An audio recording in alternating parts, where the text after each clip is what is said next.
গত 5 বছর ধরে আমি এই ইনস্টিটিউশনে পড়ছি, এই প্রতিষ্ঠানে পড়ছি। এখন সবসময় এই রাস্তাটার সামনে দিয়ে তো হেঁটে যায়। এখন এবার হেঁটে যাচ্ছি, মানে মনের ভিতরে খুবই মানে দুর্ভোগ কাজ করতেছে আর কি। এটা আর আগের মতো না, একটা ট্রমার মধ্যে দিয়ে আর কি যাচ্ছি আর কি। আমি আসলে ক্লাস 9-10 বাচ্চারা এখানে আসার পর আমি খুবই কমে আসছি, কিন্তু এখন মনে হচ্ছে যে আমার ওর সাথে আসতেই হবে। তারপর আজকে আমি আমার ছেলে বলতেছে, আম্মু তুমি যাওয়া দরকার নাই। আমি কি না, তোমাকে তো আর একা দেওয়া যাবে না।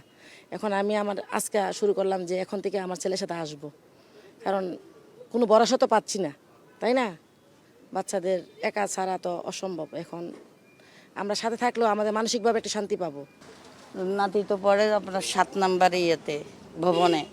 তখন আমরা মানে অনেকক্ষণ দেখার পরে একবারে খুব অজ্ঞান হয়ে গেছিলাম। তখন বাসায় নিয়ে গেছে আমাদেরকে, মানে নাতিকেও নিয়ে চলে গেছি। আর আসিনি, কালকে আসছি।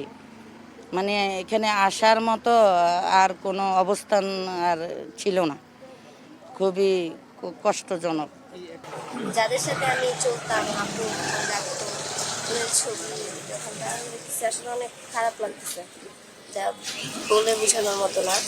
তো করছি, স্কুলে আসার জন্য আসছি।